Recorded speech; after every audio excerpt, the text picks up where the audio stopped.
Right, let's get to an exclusive first interview with the new Rangers boss, Mick Beale, who was confirmed as the 18th manager in the club's history yesterday. Beale has left QPR to take over at Ibrox, and he's been speaking to Luke Shanley. Michael, congratulations on the new role. Just tell us the responsibility you've taken on becoming the Rangers manager. It's a huge responsibility to a number of people, fans worldwide, to the board, to the players here.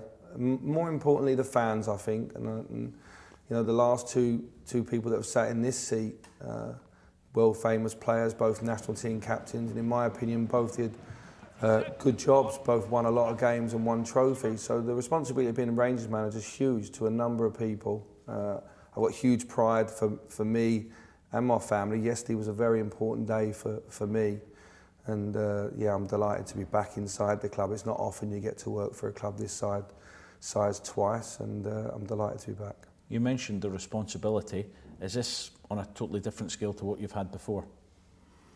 It's huge. It's a huge club. I've been very fortunate, you know, as a young coach to work in big clubs, and that's always rubbed off on me. You know, I'd spent nearly 10 years at Chelsea and 6 years at Liverpool in 2 spells, and I've been at Rangers before for 3.5. I've been at Aston Villa, so I've been used to being at real big clubs, and it rubs off on you. Here, the expectation is huge.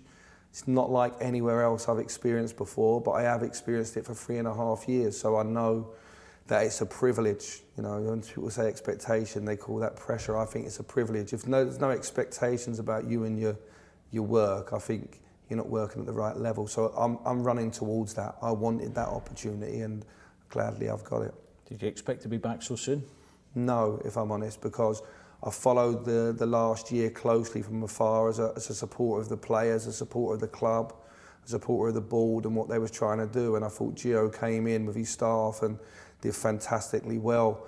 The run to get to the Europa League final was extraordinary for a Scottish team. The teams they beat, the way they did it, the passion, the adversity as well in terms of losing Jimmy Bell during that period, right just before them games with Leipzig. So when someone does something like that, you naturally think that the team's on the up, and for whatever reason this season it hasn't gone as well as maybe they liked. Yeah, I was going to ask you, what have you made of Rangers this season?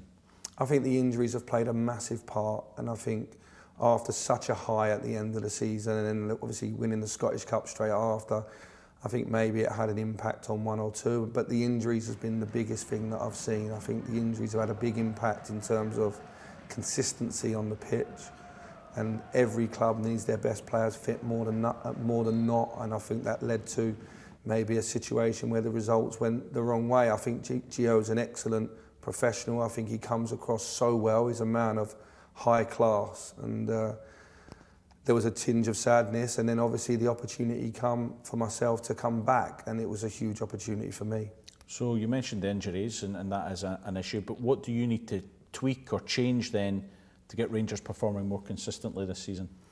That area needs to clean up, that's fair to say. We cannot use it as an excuse. That's really important. We don't use that as an excuse moving forward. We need to get them players fit. They're fighting and working day in, day out to get back.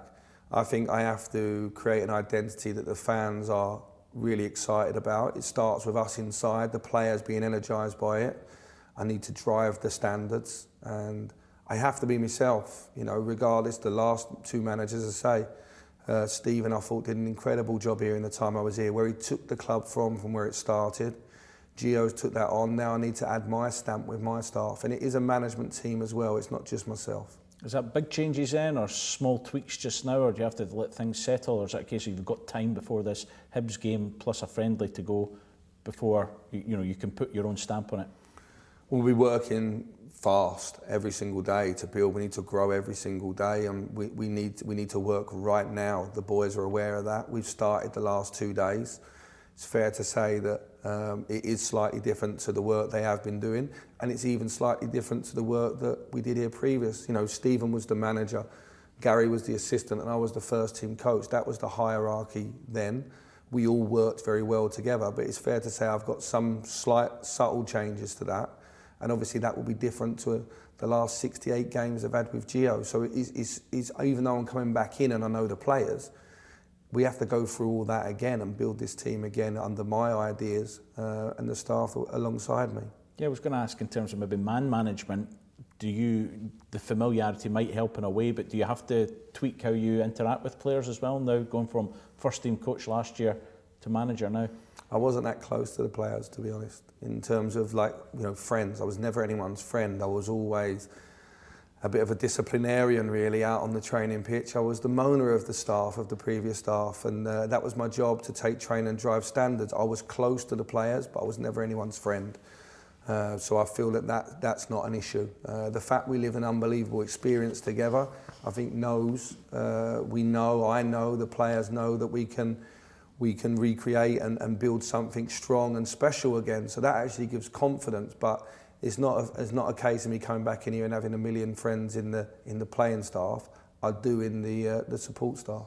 Does that help if you have to be ruthless in terms of what you do in terms of team selection, maybe even when it comes to players moving on, or how you interact? Does that distance that you had previously help now coming back in? 100% it does. 100%. I need to look in people's eyes and know that they're here for the right reasons, that they're moving forward, regardless of age. Age is not a factor. The factor is, are they playing for Rangers? Are they all in? Are they working every day to make a stronger Rangers? Are they a good teammate?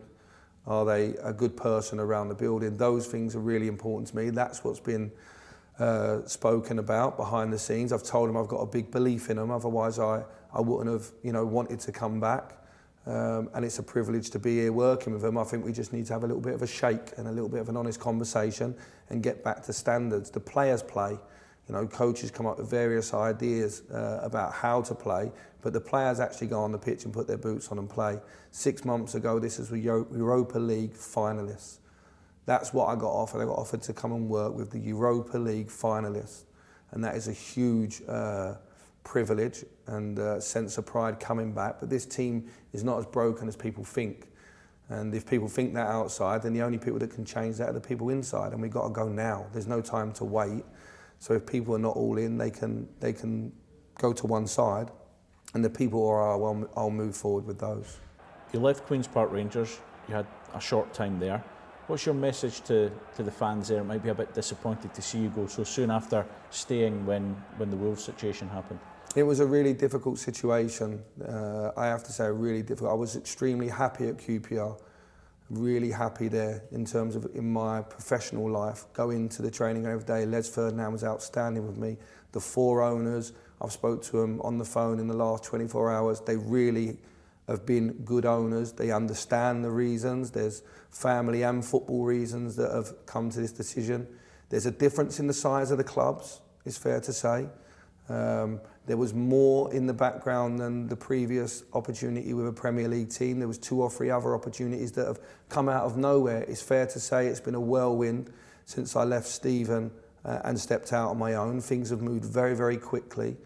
We have to remind ourselves that Rangers were the Europa League finalists 5 or 6 months ago, and a manager in his first year that knows the club, knows the players, was asked to come back. That's very unique, the size of this club. And I don't know how many championship managers stayed in a club when a Premier League club was there and the opportunity to go and work in the league. It's not a financial decision. There was other opportunities that were financially bigger. This is a football decision, and a decision also in my personal life that my family are very happy and comfortable here in Glasgow. Everything's come together. What's important now as I get on with this job.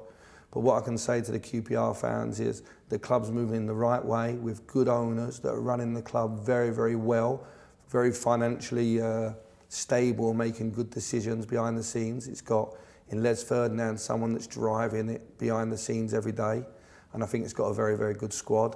And I think the right manager going in there has every opportunity of taking them where they want to go. And all I can say is thank you to everybody. I know that I've disappointed a few, but it's never as simple as people think it is. And the opportunities that have been presented to me recently were very difficult to turn down. This one was impossible to turn down.